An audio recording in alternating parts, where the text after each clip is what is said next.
Hey guys, how you doing today? Oh, would you look at this hair today? It's just like I have pretty thick hair to begin with. Check this out. Check this out. Here we go. Here we go. Let's have some fun here. Let's have some fun here. It's humid as heck in this apartment right now, so my hair is just like ah.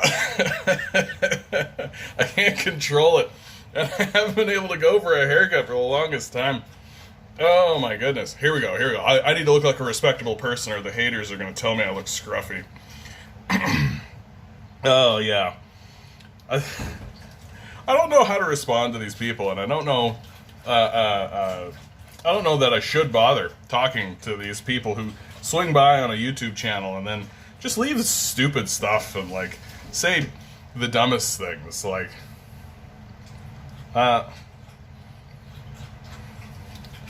there's this knee-jerk reaction against having, a legitimate conversation, right? It just seems like there's this real desire to, like, if you say something along the lines of,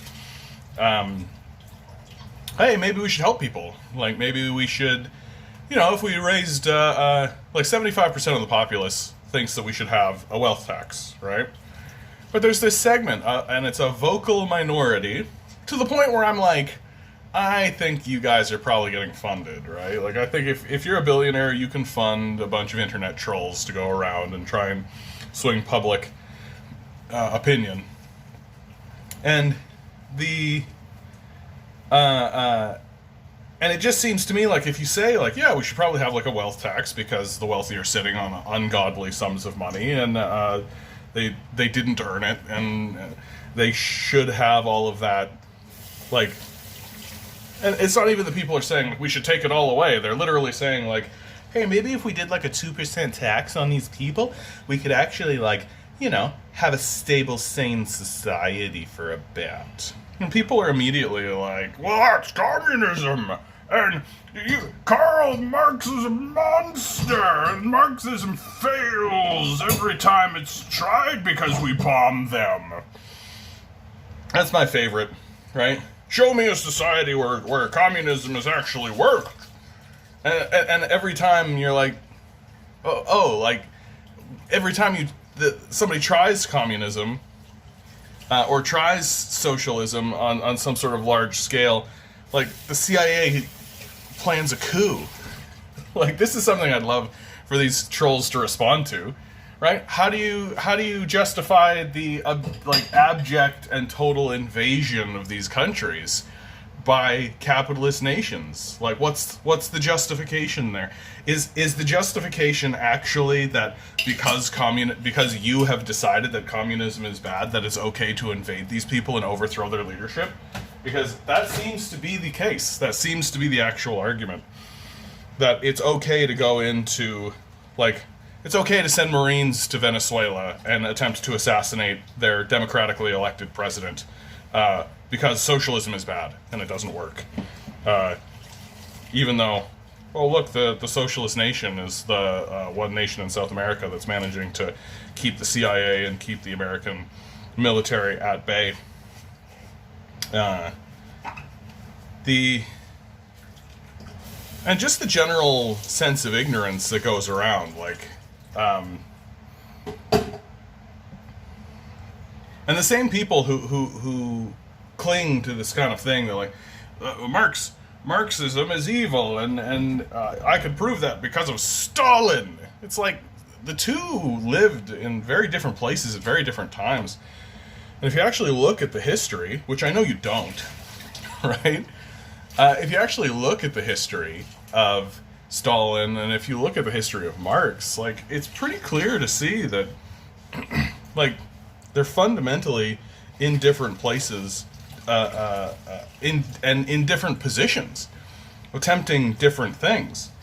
And the thing I always find really weird about these conversations is that there's absolutely no accommodation for, like, life being weird, right? Or, like, life being chaotic. There's just no consideration for that whatsoever in the mind of sort of a capitalist apologist, right? That if a famine happens in a communist state, well, then that's a disaster of leadership, and what a horrible thing, and communism, look how communism fails, it's so obvious, look, they had a famine.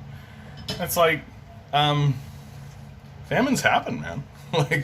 like that's a natural disaster. Like, that's a natural disaster. It'd be like blaming it'd be like blaming Stalin for an earthquake, you know? But if a famine were to happen in a capitalist country, right, which they do, and that's, you know, life, then it's, oh, well, we're working as best we can to try and deal with this crisis that's out of our control, and we need to, you know, so on and so forth, and yabba, yabba, yabba. And it's just getting to this fever pitch of stupidity. And then, and my response ultimately comes down to, why are we talking about communism? Why are we talking about Marxism at all? Like, I live in Canada, right? It's weird to me that I say, like, hey, we should think about nationalizing the internet. Like, we should nationalize the communications network. This is something I believe. I think that we should do it. I think it's a wise decision. I think it would help everybody. And immediately people go like, oh, communism! Stalin murdered people! And I'm like, what the fuck are you talking about, man? Like, why are we talking about communism? Canada has nationalized public works before. The universal healthcare system, for example. In Manitoba, they nationalized their car insurance, right? And that was very successful for them. Manitoba also had a nationalized phone service for a while before it managed to get itself privatized, and now everybody pays more for worse service. So I'm not like interested in defending communism. I mean, I could, because I think that we've been completely lied to about the history of communism and the history of socialism by capitalists who have every reason to want to lie to you about that. Like, if I'm running a fraudulent rigged game, I don't want people to know that there's another game in town, right? Like, I'll do everything I can to demonize my opponent, to make sure that people don't realize, like, oh, there's like a different way to organize a society other than this sort of capitalist freak show. But I just don't have to do that, right? I can look back at my own country's history. I could take a look at post-World War II and ask, like, well, why was that economy? Why did people have more leisure time, the ability to have, you know, support a family, support a vehicle, support a house, right? Why was an uneducated worker able to literally walk out of his school and just go to a factory and have this reasonable kind of quality of life? Why were unions stronger? Why was there a more effective labor movement? Like, what was happening during that time, and how can we, you know, duplicate it? Because everyone's working harder, productivity is higher, and we're getting no improvement to our quality of life, right? And so I'm not interested anymore in talking to these, you know, idiots who immediately are like, oh, well, this is communism. And my general opinion is that we should start laughing at these people. Like, what a joke. It would be like if I said, like, if I went and tried to turn my car on, right, and the engine didn't turn over, and I went, oh man, my car, it's not working, right? Something's going wrong. I guess I got to take it to the mechanic. And then somebody said, you know, helicopters are dangerous. You know, lots of people die in helicopter crashes, and I don't know if you know how to do a helicopter. I was like, I mean, I get, and imagine if I stood up and started to say, well, no, helicopters are all blah, blah, blah, blah, and started to actually like debate whether or not helicopters are a valuable way to drive. And like, both are vehicles, right? get you where you're going. Both are have their positives and their negatives, but it's pointless. Like it's a meaningless discussion about absolute nonsense. And if a person were to say that to you when you were trying to say like, "Oh, hey, my automobile, I need to get a new one, or I need to fix this one," or any of that kind of stuff, you would think that they were stupid. You'd just be like, "What the fuck? Get the fuck out of here! Like, what are you even talking about?" And I feel like that's like, this is what the conversation is, and it's just absolutely, it's just absolutely dumb.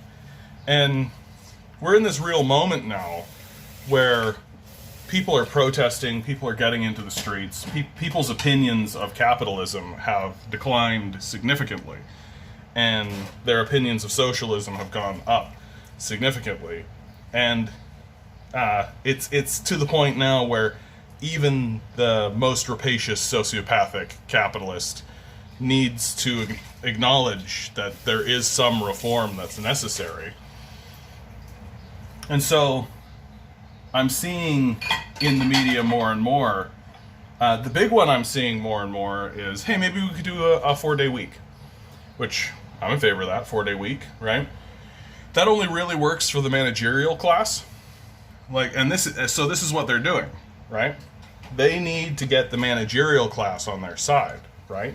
The managers need to support legislation that makes their lives easier, because that kind of legislation doesn't help workers at all, right? These people who are working like 3, 4 jobs, 3, 4, well, 3, 4, but these people who are working like 2 or 3 jobs to try and make ends meet or all this kind of stuff, if you passed a 4-day week legislation, it wouldn't help them at all. They would work the same amount that they're working. They would do the same amount of effort. All of that would remain exactly the same for them. But it would help the managers. You know, the people they overpay to do the work that the capitalist class doesn't want to do, to actually run a business, right? I shouldn't say overpay, underpay. For sure they underpay them. Like, my managers at my toy store, right? They're running that business. Like, that's what they're doing. They're not. The capitalists are off on golf courses, you know, taking the benefit of their labor, while the managers run the place like it's their business and keep the thing going and keep it afloat. And so this little crumb that gets thrown their way that says like, hey, maybe we could do a 4-day week, right? Don't you want an extra day off a week? While it would be good, and I'm sure that everyone in the managerial class would like it, and everybody who's receiving a salary would like it, the workers would get completely hosed. Like, they get nothing for that, right? And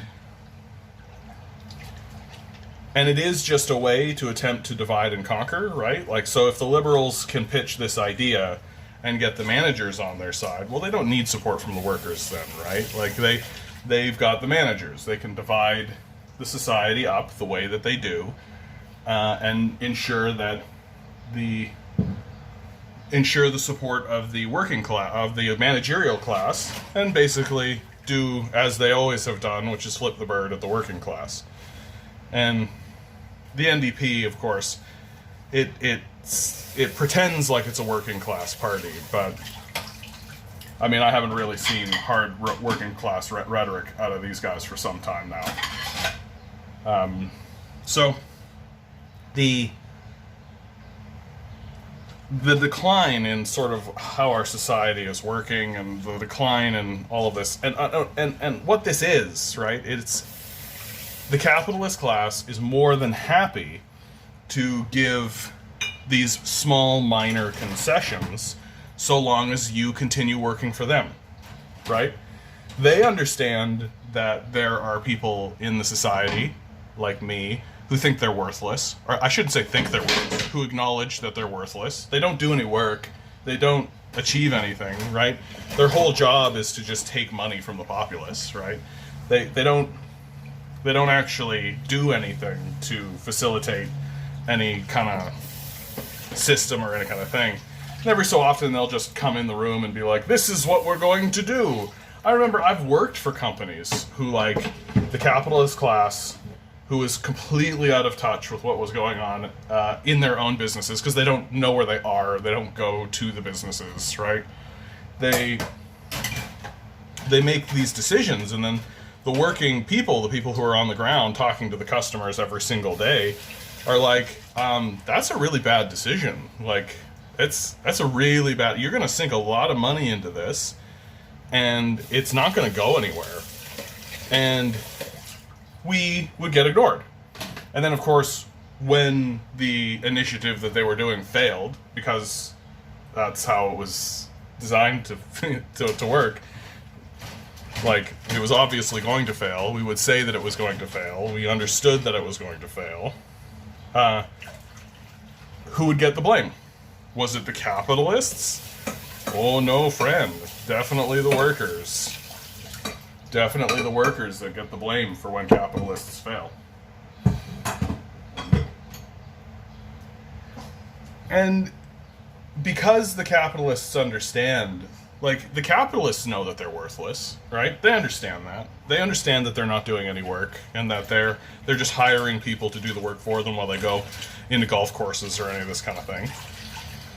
So they're going to throw out whatever little crumb they can to ensure that the populace keeps working for them. Because that's really what it comes down to, right? They will... thanks, buddy. Yeah, Milo's got opinions on this. Thanks, buddy. Hey, Milo, that's good. Thank you. Thanks, buddy. What a good boy. The capitalists will do... Milo! Milo's really interjecting on this one. Yeah, he gets really upset about the nature of the working class or any of this kind of stuff. He gets really upset when I start talking about the capitalists. Because Milo doesn't like unproductive people living in the society, siphoning resources away from said society. He wants everybody to be equal, and he gets really upset about it. Isn't that right? He's a good boy. What was this? Oh, yes. So the capitalists, they'll give once their power is threatened, right? Once it gets to a point where it's possible that they will lose their position, and their position is that they do no work and get all the benefit, then of course they're willing to give, minor concessions. Oh, sure, we'll do a 4-day week. Keep working for us, right? Oh, sure, like we'll give you a little bit more health care. Just keep working for us, right? This is why protest is so important, because if you want any concession whatsoever, you have to, because if you don't, then they're just going to strip away anything, any benefits you have and make your life worse, as they've stated, right? Well, got another little dog out hopping and barking around. Oy vey. This video's been a little all over the place, a bit random, but oh well. I'm soon going to be moving. I'm in the process now, just washing these dishes, and then I'm going to start packing up, moving closer to my work, which is going to be a big, big benefit for me. Being able to just walk out my door and walk to work is super important. Because commuting to work doesn't count as work, right? In Germany, they said that, no, the commute to work is work, right? So that's really helped the working class a great deal, because, people pretend like, oh, well, people are working like an 8-hour day, right? Well, if you have a half-hour commute, you're actually working a 9-hour day, right? And then, of course, there's like the half hour before that where you're getting prepared for work, right? And you're getting all your stuff together. And so really it's more like a 10-hour day.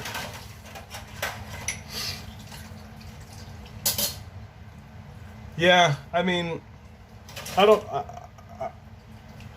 could be as explicit as I possibly can, right? Like, I think that the capitalist system is irredeemable. I don't think it has any redeeming qualities whatsoever. I'm getting to the end of this video, so I don't want to get too much into it. But I mean, like, capitalism doesn't survive without slavery. Like, and this is steadily becoming more and more obvious and more apparent. that if you actually were to eliminate slavery from your society, capitalism would die with it. Because nobody is going to work for a group of rapacious sociopaths who want you to do all the labor while they go off and take it all for themselves, and then they go golfing or, you know, take a permanent vacation in Florida the way Galen Weston has. Nobody's going to tolerate that. And so, over and over again, I just keep circling back around to like, well, what is it that capitalism is actually doing? Like, what is it? How is it actually benefiting our society? And anytime I actually ask that question to a capitalist class, they immediately start extolling the virtues of labor, right? Oh, capitalism gave you this, capitalism gave you that. Capitalism did this and that for you. And it's like, no, workers did that. Capitalists just took the money. Like, I don't see why I should give credence to people who, like, Bill Burr has this really great bit about Steve Jobs, where he's like, he says, I don't really get why people care about Steve Jobs. Like, what did he do? What was so great? What did he walk into a room and say to people, like, I want all my music in my pocket? And then they did all the work, right? And what Bill Burr, like, he's a comedian, and so he's attempting to make light of the situation, but there's accuracy to that, like, asking this question of, like, wait, what? Yeah, what the hell did Steve Jobs do? Right? Like, he did the only thing that capitalism is actually good at, which is propagandize, right? Which is to create this sort of false narrative that sounds good but has no bearing in any kind of, like, reality whatsoever. Okay, guys. Big, long video. Kind of rambling, kind of all over the place, this one. Didn't really have a focused thing that I wanted to talk about today. Oh, and Milo has opinions. I think I'm going to leave it at that, guys. I hope you're doing well out there. Like, share, subscribe, all that kind of stuff. You've been on here for a long time. Love y'all. Have fun.